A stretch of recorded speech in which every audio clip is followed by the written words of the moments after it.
Here's a picture of the clock in operation. Momentarily, it'll be quiet in the room. We'll be able to hear the noise of the motor a little bit better.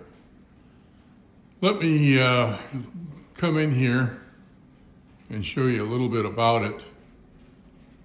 It's chain driven, as you can see. The chain runs from the motor housing in the bottom up, turns the driven wheel, and that rotates. This wheel with the sharp points on the ends here, that really doesn't do anything. It was just left in here for balance, make it look a little bit better. This is a very standard movement. There's nothing much to it. It's just a series of gears and trains. What you're looking at here, this little item right there, that's a clutch, or transmission if you want to call it that. And the purpose of it is that I can just swing that aside and disconnect the chain drive from the motion of the gears and set it to a time. The chain takes about 7.5 minutes to make a complete circle. The gears are all cut from Teflon. The blocks in this chain are Teflon, and the sides are made out of phenolic resin. Okay, here's the motor box. It's not in its final form yet. This is the 24-volt power supply that's providing power to the motor. Underneath of it is a 12-volt power supply that supplies power for the Arduino and also for the lighting. If you look down in here, you'll see a belt. It's a cog belt that runs the driving pulley. And there's a 60-tooth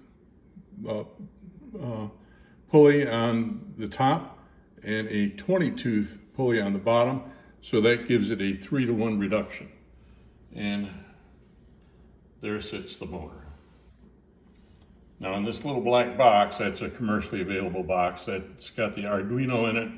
And as you can see, I've got the TMC2209 mounted on that board that I will be showing you on the web.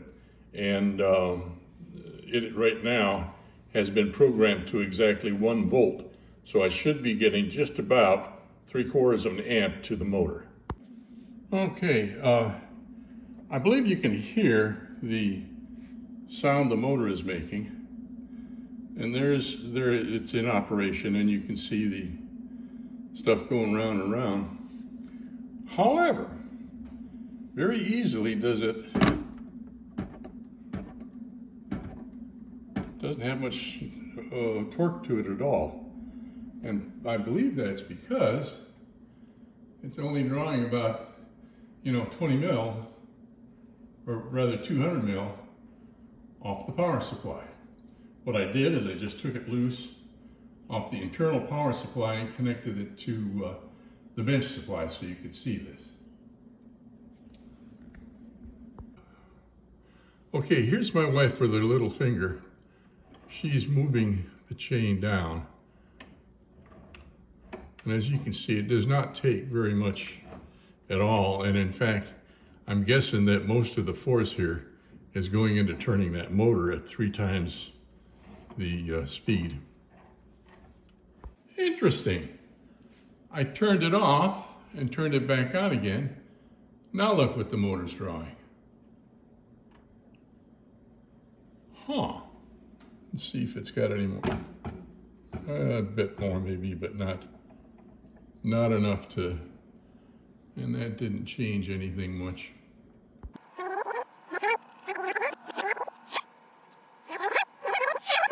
I turned it off and turned it back on again.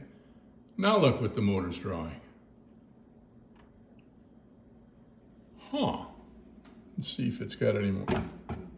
A bit more maybe, but not enough to, and that didn't change anything much.